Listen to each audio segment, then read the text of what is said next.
Yes, ma'am. Everyone just turn on your camera.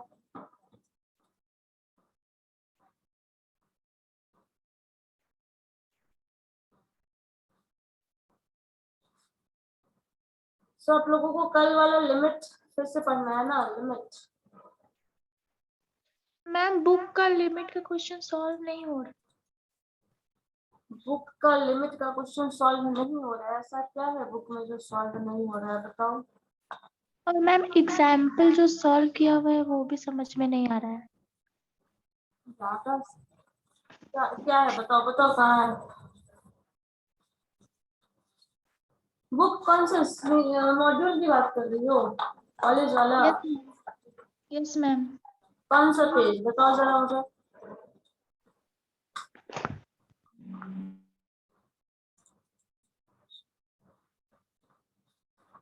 देखिए जरा क्या कर रहे हैं आप, क्या समझ में नहीं आ रहा है, पहले मुझे समझ में आ जाए।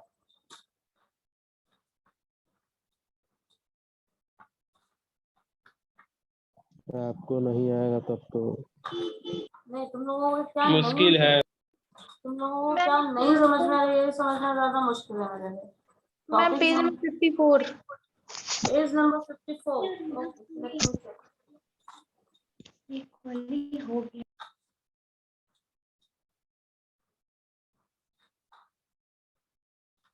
लिमिटेड स्टैंड्स क्या है बताओ इसमें। फर्स्ट टर्म है ना, एक्स स्क्वायर है, ये वैल्यूज।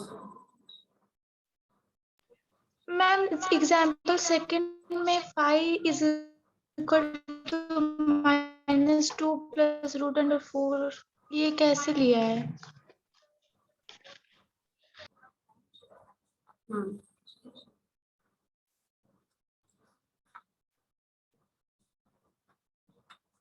समझ गए क्या दिक्कत हो रही है। इसको पहले सॉल्व करने से पहले जो हम बोले हैं वो बताओ, पहले वो समझ में आ गया है?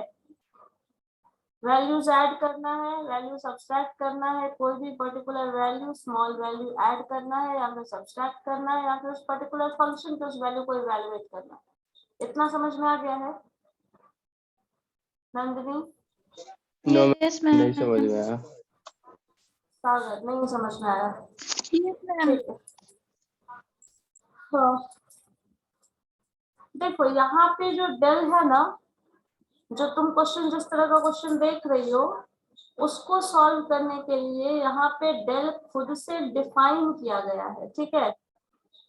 डेल ऑप्शनल कुछ साइन नोटेशन दिया हुआ होगा जिस क्वेश्चन की तुम बात कर रही हो, उसमें उसको डिफाइन किया गया है खुद से कि हम इसको अगर इस तरह से डिफाइन करेंगे उसके बाद कंटिन्यूटी क्या करेगा, उस तरह से टर्म है। तो उसको सॉल्व करने के पहले जो सिंपल टर्म्स है उसको सॉल्व करो, उसका प्रैक्टिस करो, उसके बाद वो समझना, ठीक है। और उस पर ज्यादा प्रैक्टिस करने का तुमको जरूरत नहीं है। अगर आपको एग्जाम पॉइंट ऑफ व्यू से देख रहे हैं ना, तो आपको उस तरह के क्वेश्चन को सॉल्व करने का जरूरत नहीं है। पहले इनिशियल स्टेज का। हाँ बोलो। तो ये क्वेश्चन मैम कैसे सॉल्व करना है इसको? क्वेश्चन सॉल्व करने का तरीका वही है, लॉजिक वही है, स्ट्रेटेजी भी वही रहेगा, थ्योरी जो है वो भी वही है। बस ये है कि मैंने क्या कहा, जो जीरो टर्म आप लेते हैं tending to zero, zero is a very small positive number. अब उस नंबर को तुम ऐड करोगे, सब्सट्रैक्ट करोगे, या तो तुम उसको डायरेक्टली वैल्यू पुट करके सॉल्व कर लो, या फिर उसको किसी तरह से डिफाइन किया जाता है तब उसके वैल्यू को रखा जा रहा है उस तरह से। तो यहाँ पे नए तरह से उसको डिफाइन किया जा रहा है कि डेल कोई एक स्मॉल पॉजिटिव नंबर है, अब उसको हम इस तरह से डिफाइन कर रहे हैं। यहाँ पे लिखा है ना ऑप्शनल कोई पॉजिटिव नंबर है, जैसे क्वेश्चन नंबर 2 की तुम बात कर रहे हो। अब Yes, उसमें ma'am. वैल्यू पुट करेंगे, इसको हम तुमको बाद में बता देंगे क्योंकि उसकी वजह से फिर बाकी लोगों को दिक्कत होगी। देखो एक वैल्यू है, उसको डिफाइन कर दिया गया √4 के स्क्वायर करके वैल्यू डाल के लिख दिया गया। अब उस तरह से डिफाइन करके उसका वैल्यू रखोगे तो देखो अल्टीमेटली क्या कर रहा है, -2 प्लस √4 कर दिया। अब √4 को जब सिंप्लीफाई करोगे तो क्या हो जाएगा, वो 2 हो जाएगा। 2 में डेल जो है स्मॉल जो है पॉजिटिव नंबर ऑप्शनल वो क्या स्मॉल है, अल्टीमेटली वो क्या आ जा रहा है, जीरो ही के अप्रॉक्स कोई वैल्यू आ रहा है ना, जिसको इतना लंबा चौड़ा टर्म करके लिखा हुआ है। समझ रही हो? मैम इसको सिंपल सॉल्व करके आप बता दीजिए ना। ठीक है, इसको सॉल्व करने के लिए वही चीज पहले मैंने जो कहा वो आप ऑब्जर्व कर लीजिए। वहां पे डेल इज इक्वल टू क्या लिखा है, -2 प्लस √4 प्लस डेल। अब तुम √4 प्लस डेल को सॉल्व करो, 4 को जब सॉल्व करोगी तो वो 2 आ जाएगा। Del very small positive number, तो अराउंड 0 वो वैल्यू आएगा या नहीं नंदिनी? वैल्यू वही आएगा, 0 के अराउंड ही आएगा, बस उसको उस तरह से डिफाइन किया गया है। जरूरत नहीं है तुम वैसे ही हमेशा करो, उसको नहीं वैसे करना है। चलो लिमिट वाला सबको दिक्कत हो रहा था ना, फिर से हम एक बार बता देते हैं, ठीक है?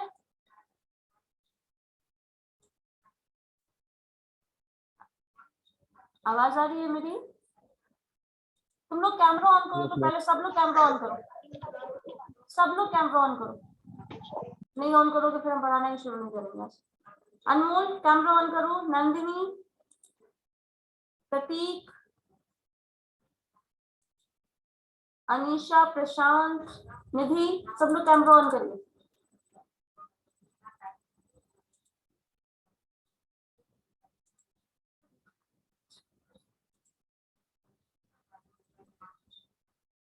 हर्ष,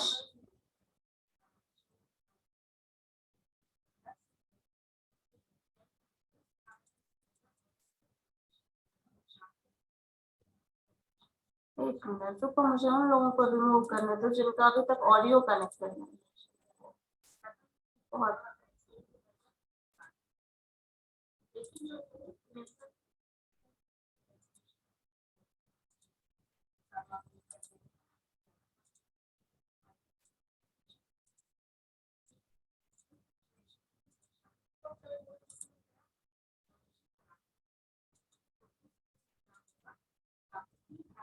चलो बाकी लोग अपना कैमरा ऑन करिए, तो सब लोग, अनमोल, मोनिका, प्रशांत,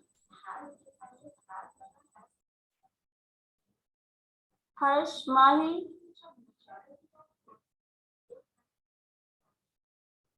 निधि,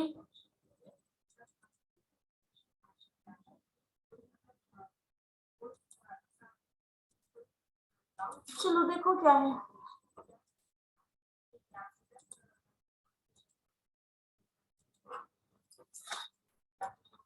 कंटिन्यूअस टर्म के लिए मैंने क्या कहा था, जब भी कंटिन्यूटी वर्ड आता है, दो टर्म को एक साथ समझने की कोशिश करो। पहला वर्ड एक है लिमिट, ठीक है? नोट करते जाइए, कॉपी पेन रखिए साथ में। एक वर्ड आता है लिमिट और दूसरा वर्ड आता है कंटिन्यूटी, ठीक है? दोनों चीज ध्यान में देखना एक साथ। जब लिमिट वर्ड हम कहीं भी सिग्निफाई करते हैं, तो आपके पास जो भी फंक्शन डिफरेंशिएशन पढ़े हो, लीनियर इक्वेशन पढ़े हो, क्वाड्रेटिक फंक्शन पढ़े हो, जब भी पढ़ते हो तो y is equal to F X एक फंक्शन दिया जाता है, ठीक है? y is equal to F X function. अब इसमें जब भी आप x का वैल्यू पुट करते हैं, और जो भी x का वैल्यू पुट करते हैं, जैसे मान लीजिए लिखा हुआ है y is equal to X square, अब x का वैल्यू आप 0 रखोगे, एक लिस्ट बन जाता है इस तरह से। x का वैल्यू 0 रखोगे, y का वैल्यू 0 आएगा। x का वैल्यू 1 रखोगे, y का वैल्यू 1 आएगा। x का वैल्यू 2 रखोगे, y का वैल्यू 4 आएगा।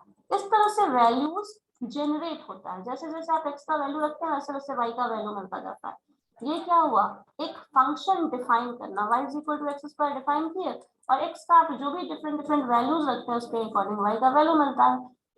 अब इसी फंक्शन में कहीं कहीं ये दे दिया जाता है कि x का इस पर्टिकुलर वैल्यू पे, अब हमेशा फंक्शन एक्स स्क्वायर का टर्म होगा ऐसा जरूरी नहीं है, ऐसा बहुत सारा फंक्शन हो सकता है। जैसे मान लो एक्स स्क्वायर प्लस 2 प्लस 3, या फिर प्लस 2x प्लस 3, इस तरह का फंक्शन हो गया और डिनोमिनेटर में x डाल दिया। अब इस तरह के फंक्शन में अब x का वैल्यू कुछ रखोगे तो y का कुछ वैल्यू मिलेगा। इसी तरह से जब वैल्यूज आप जनरेट कर रहे हैं, तो x का किसी पर्टिकुलर पॉइंट पे, मान लो हम यहाँ लिख देते हैं लिमिट। लिमिट वर्ड का मतलब हुआ एक पर्टिकुलर, लिमिट का हिंदी मीनिंग क्या होता है? लिमिट मतलब लिमिट इतने इसके अंदर तक ही आपको सीमा, ठीक है? पर्टिकुलर पॉइंट पे ये अगर आप x को यहाँ तक रखेंगे, ये मैक्सिमम वैल्यू डालेंगे, तो y का मैक्सिमम वैल्यू क्या आएगा? ये लिमिट डिफाइन करता है। तो जब आप x का वैल्यू इस फंक्शन में कुछ भी डाल रहे थे, यहाँ पे अपनी मर्जी से डाल रहे थे और ये वैल्यूज मिल रहा था, लेकिन हर सिचुएशन में ऐसा तो नहीं होता हो सकता हर कि आप अपनी मर्जी से वैल्यूज पुट करें और आपकी मर्जी से कुछ रिजल्ट आ जाए। हमेशा ये वैलिड नहीं होता। जैसे आप घर पे बैठे हुए हैं, आप अपनी मर्जी से कुछ भी कर रहे हैं, कॉलेज में रहोगे वही करोगे, ऑफिस में रहोगे वही करोगे, यहाँ पे कुछ लिमिटेशंस है। इसी तरह पे कभी कभी क्या होगा, x का जो वैल्यूज है वो उसमें कुछ कंडीशन डाल दिया जाता है कि अगर x का वैल्यू ऐसा होगा तो फंक्शन क्या होगा, ये वैल्यू आपसे पूछा जा सकता है। तो अब यहाँ पे x हर जगह डिफाइंड हो, हर जगह x को फ्री छोड़ दिया जाए कि x कुछ भी वैल्यू ले सकता है, ऐसा जरूरी नहीं है। कभी कभी x पे कुछ कंडीशंस इम्पोज कर दिए जाते हैं, according to that values of y क्या होता है, क्या हो सकता है, ये आपसे पूछा जा रहा है, ये कंडीशन। अब यहाँ पे लिमिट लगा दिया गया कि इस फंक्शन में x का वैल्यू आप 0 रख लो। Suppose x is equal to 0। अब जब आप x का वैल्यू 0 रखेंगे तो क्या आ जाएगा, ये टर्म 0 हो जाएगा, ऊपर सारा टर्म 3/0 आ जाएगा। 3/0 जब आ जाता है तो किसी भी नंबर को 0 से डिवाइड करने पे क्या हो जाता है, वो वैल्यू इनफाइनाइट हो जाएगी। और इनफाइनाइट कोई पॉइंट है, बताया जा सकता है कि कहाँ फंक्शन लाई करेगा, उस फंक्शन का क्या वैल्यू होगा, ये नहीं बताया जा सकता। तो कभी कभी क्या हो सकता है कि हमारे जो फंक्शंस होंगे वो किसी भी पर्टिकुलर पॉइंट पे इस तरह का वैल्यू लाएगा जो कि एक्चुअल में डिफाइंड नहीं है। एक्चुअल में उस पॉइंट को ग्राफ में, फंक्शन में, उस तरह के इस टेबल में हम नहीं ढूंढ सकते, नहीं मिल पाएगा। इस तरह के कंडीशन में क्या किया जाता है, एग्जैक्टली 0 पे नहीं होगा ये वैल्यू, लेकिन टेंडिंग टू 0 वैल्यूज, या फिर इस फंक्शन को और ब्रेक करके सिंप्लीफाई करके दूसरे तरीके से अगर हम सॉल्व करें तो इसका वैल्यू फंक्शन मिल सकता है। एग्जैक्टली 0 पे नहीं मिलेगा, बट वो फंक्शन अगर 0 की तरफ टेंड कर रहा है तो उसका कुछ ना कुछ पर्टिकुलर वैल्यू मिल सकता है।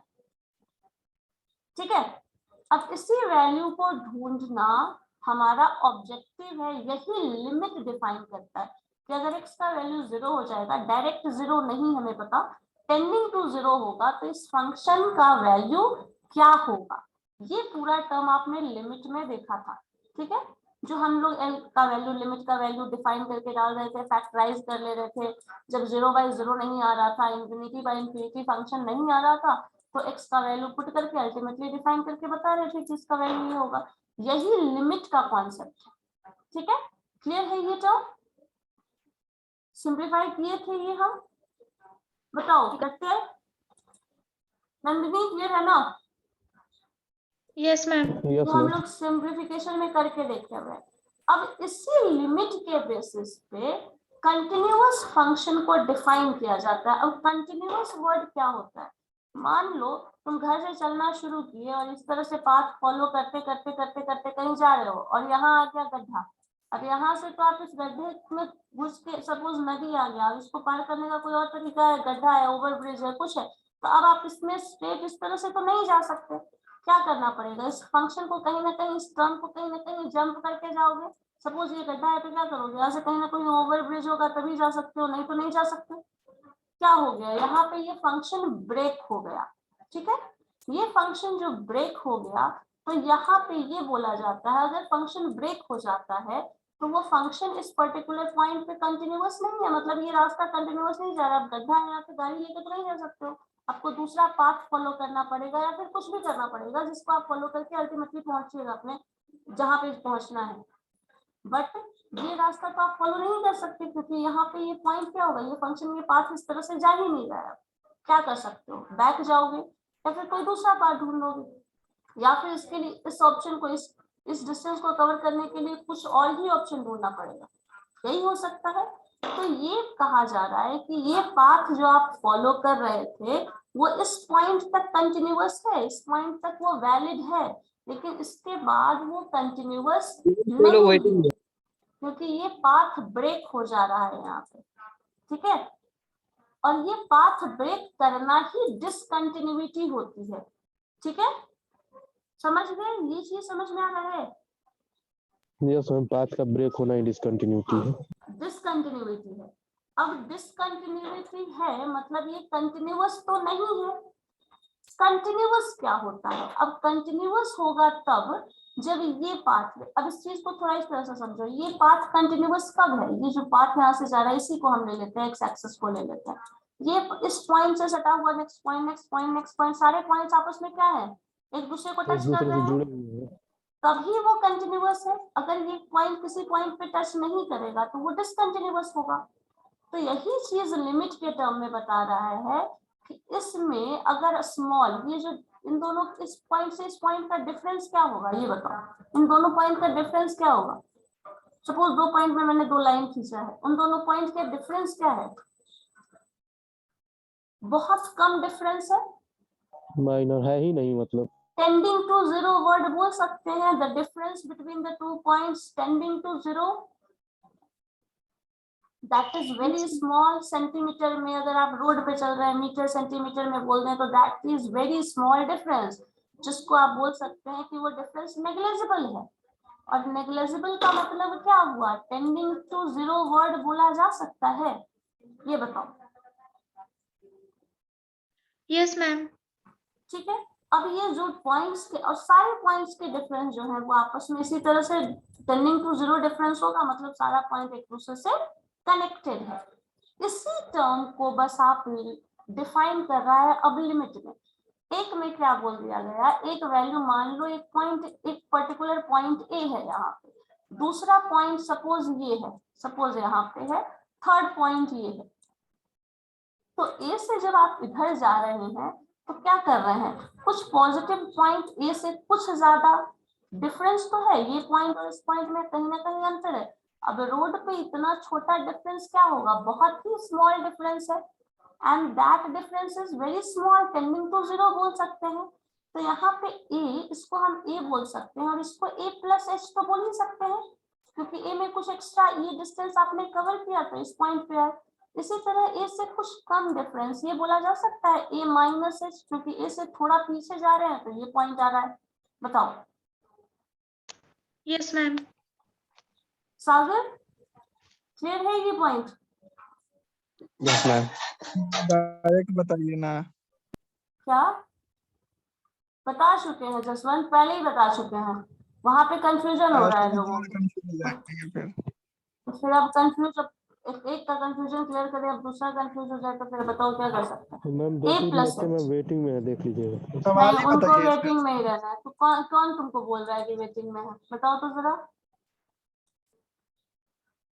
Ma'am Pratyay, Abhinav Pandey roll number 39, Aman Raj roll number 67, Aman sorry and 69। Abhinav अभी आए, ठीक है, इन लोगों को ले लेते हैं, और किसी को तो नहीं देंगे, इन लोगों को तो मैंने रिमूव ही किया। दीपा को ले सकते हैं, यस मैम। चलो ठीक है। अब देखो यहाँ पे ए प्लस एच, अब ए से आगे जा रहे हो तो ए प्लस एच बोल रहे हैं, बट ए प्लस एच में आप क्या कर रहे हैं? थोड़ा सा डिस्टेंस एक्स्ट्रा कवर किए, लेकिन वो डिस्टेंस बहुत कम है। वही कम डिफरेंस होने का मतलब है वो कंटिन्यूअस, ये पॉइंट दूसरे पॉइंट से कनेक्टेड है। और इसी को जब हम mathematically A plus H, A minus H और ए को लेते हैं, तो उसी को जब हम फंक्शन में लिखते हैं तो यहाँ पे लिख देते हैं फंक्शन ए प्लस एच, और यहाँ पे लिमिट लगा देते हैं कि एच जो आप ले रहे हैं डिस्टेंस, वो डिस्टेंस बहुत कम है और वो टेंडिंग टू जीरो है। इसी तरह दूसरा फंक्शन हम लिख देते हैं ए माइनस एच, और वो जो ए माइनस एच लिख रहे हैं तो ये ए से थोड़ा पीछे है, लेकिन वो जो डिफरेंस है ये बहुत ही कम है, H tends to zero word लिख दिया जाता है, and that is also equal to F A. ये तीनों टर्म जब आपस में कैलकुलेट करोगे, ये डिस्टेंस और ये डिस्टेंस, तो तीनों आपस में अगर इक्वल होता है तभी फंक्शन को कंटिन्यूअस बोला जाता है। मतलब आप रोड पे सपोज 3 लोग खड़े हैं इस तरह से सामने सामने, सब एक ही जगह फंसे हुए हो कहीं चारों में, तो वो डिस्टेंस क्या हुआ? बहुत ही कम डिस्टेंस है, और वो डिस्टेंस को आप ले सकते हैं, that distance is very small distance tending to zero distance. यही चीज होता है A plus H, A minus H, और ए जो है वो बहुत स्मॉल अगर होगा तब आप कंटिन्यूअस बोल सकते हैं उस फंक्शन को। अब इसी को फंक्शन पे अप्लाई किया जाता है, तो कभी कभी ऐसा वैल्यू आपको लगता है इस ऐड करने से और सब्सट्रैक्ट करने से हो सकता है कोई डिफरेंस ना आए, लेकिन मैम ऐसा एक्चुअल में होता नहीं है। हाँ बोलो। मैम ए स्मॉल नहीं ना होगा मैम, ए तो नंबर होता है ना जिसमें कोई क्वांटिटी चेक किया जाता है। ए को कहा मैंने बोला small, H is small, I said H is small. A भी स्मॉल हो सकता है, वो नंबर आप पे डिपेंड करता है, आप किस वैल्यू पे चेक कर रहे हैं। लेकिन एच जो होगा, the distance between A and H, ये ए है और ए से कुछ आगे जा रहे हो तो ए प्लस एच ले रहे हो, ए से कुछ पीछे जा रहे हो तो ए माइनस एच ले रहे हो, मतलब ए से कुछ कम है। और डिस्टेंस जो है वो बहुत कम है, बहुत ही स्मॉल डिस्टेंस पे है। जैसे इस पॉइंट पे मैंने बताया, ये सारा पॉइंट्स आपस में कनेक्टेड है, लेकिन सारा पॉइंट एक तो नहीं है। अगर एक होता तो ये इतना बड़ा लाइन तो बनता ही नहीं ना। But the difference between each and every point is very small, ये मतलब होता है। h टेंडिंग टू 0 होगा, a टेंडिंग टू 0 नहीं होगा।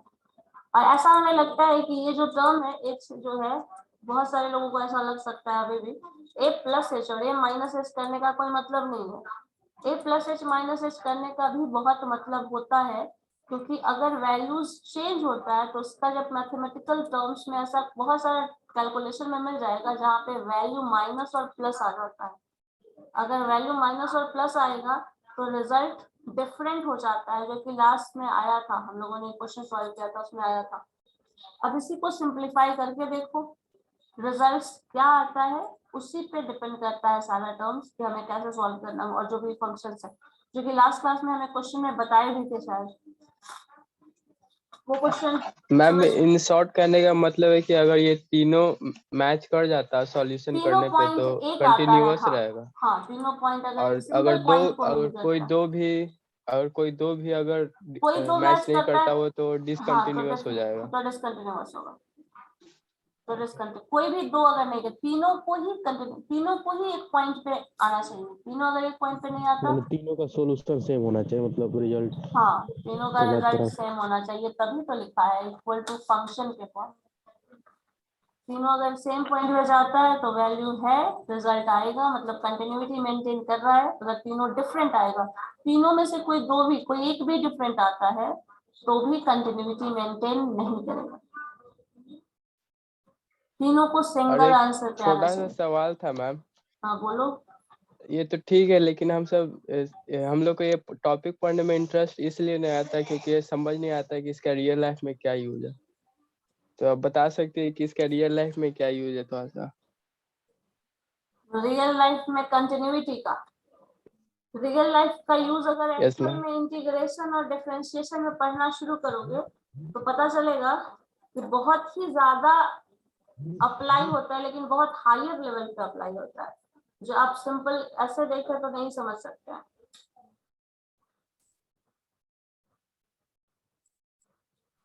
Okay ma'am, thank you. ऐसे अगर देखो, सिर्फ उसका यूज हम बता तो सकते हैं, लेकिन अभी समझने के लिए हमको नहीं लगता है मैनेजमेंट में सब लोग तुम्हारे पास दिमाग है उतना? फिजिक्स में ही देख लो, दिमाग फिजिक्स नहीं अगर है ये नहीं बोल सकते हैं, लेकिन उस चीज को समझने के लिए उस रेफरेंस पॉइंट जो लेना है ना, वो देखो, डिफरेंशिएशन का एक्चुअल मीनिंग होता है टेंजेंट फाइंड करना। डिफरेंशिएशन का जो एक्चुअल होता है स्लोप फाइंड करना। स्लोप फाइंड करने के लिए बहुत सारा टर्म है जो आप ग्राफ में स्लोप बनाते हैं, लेकिन आप ग्राफ में जो स्लोप बनाते हैं वो ग्राफिकल स्लोप, जैसे ज्योमेट्री में ये हम अभी यहाँ से ट्रायंगल बना ले, ये स्लोप, ठीक है, ये समझ में आ गया, ये एंगल है, बस यहाँ पे सिर्फ यहाँ पे ज्योमेट्रिकल टर्म में समझ में आ रहा है। लेकिन इस पॉइंट का अगर हम पूरा यूनिवर्सल लेवल पे इस पॉइंट से इस पूरे कहा यूनिवर्स का अगर स्लोप निकालने के लिए बोल दिया जाए तो बहुत ही अलग लेवल का वो कॉन्सेप्ट हो जाता है। और इसको समझने के लिए थोड़ा हायर लेवल फिजिक्स और मैथमेटिक्स का नॉलेज होना चाहिए, तब वो समझ में आएगा। जैसे तुम्हारे घर से तुम्हारे प्रत्येक का घर कितना डिस्टेंस है, श्रेयांश का घर कितना डिस्टेंस है, इस तरह से पूरा वर्ल्ड का, पूरे यूनिवर्स का डिस्टेंस मेजर कर लो और डिफरेंट प्लैनेट्स का स्लोप निकाल लो, तब उस तरह का टर्म्स आता है। तो उसके लिए बहुत ब्रॉडर सेंस ऑफ अंडरस्टैंडिंग चाहिए, इसलिए डिफरेंशिएशन और इंटीग्रेशन जो है वो थोड़ा हायर लेवल का मैथमेटिक्स हो जाता है, जिसको आप यहाँ पे आप पाथ, रोड और रोड में आप जो डिस्टेंस कवर कर रहे हैं उसके रेफरेंस में समझ लीजिए तो आपके लिए ज्यादा इजियर होगा एज कंपेयर टू जो एक्चुअल उसका एप्लीकेशन है।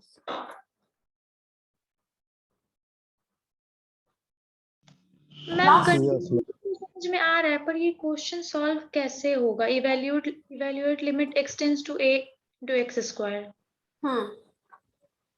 मैम तो इसका क्या सॉल्यूशन होगा? अच्छा एक मिनट रुको, तुम एग्जांपल क्वेश्चन नंबर 2 बोल रही हो ना? रुको बता रहे हैं। Yes ma'am. एक मिनट, क्वेश्चन क्या है? लिमिट एक्सटेंड्स टू, बोलो।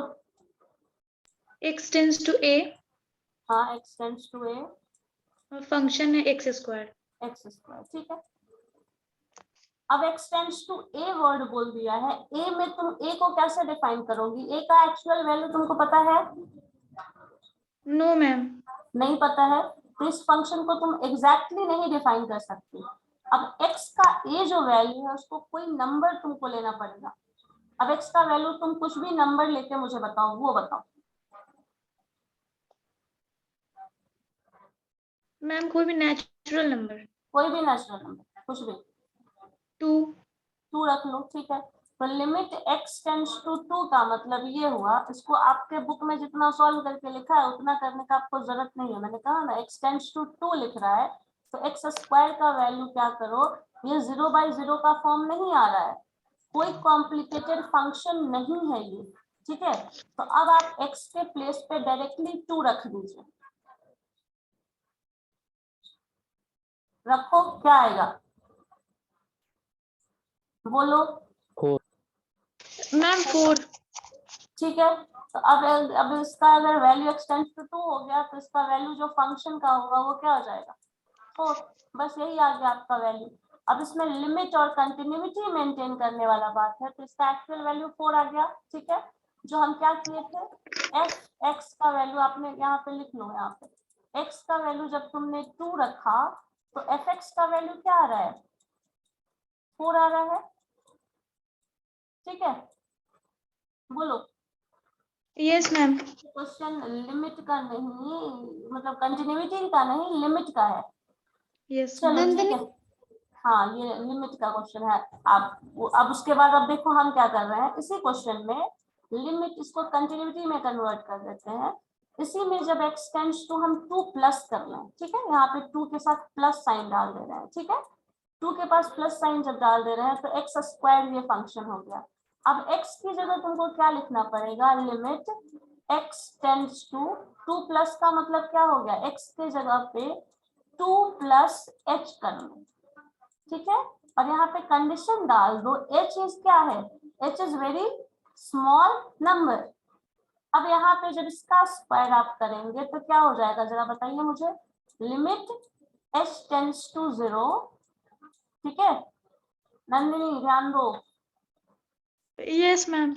जब इसको ब्रेक करोगी तो क्या होगा, a square plus b square, a का स्क्वायर क्या होगा, 2 का स्क्वायर 4 प्लस, समझ आया, 2 प्लस h और माइनस h करने से क्या अंतर होता है, क्योंकि 2 प्लस h जब आप कर रहे हो तो अब क्या हो गया, a square plus b square plus 2ab, 2 into 4h आएगा यहाँ पे।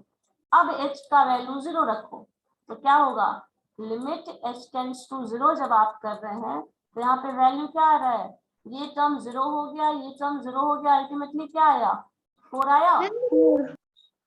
नंदिनी एग्जैक्टली अब यही काम आपको करना है, फंक्शन f जो है वो क्या कर देना है, x प्लस h, मतलब वही चीज लिख लो, फिर से लिमिट लगा लो, limit h tends to 0, function में वही चीज आपको रख देना पड़ेगा, यहाँ पे फंक्शन क्या है, वैल्यूज डाल दीजिए, x माइनस h करना पड़ेगा, क्योंकि एक में प्लस करते हैं दूसरे में माइनस करते हैं।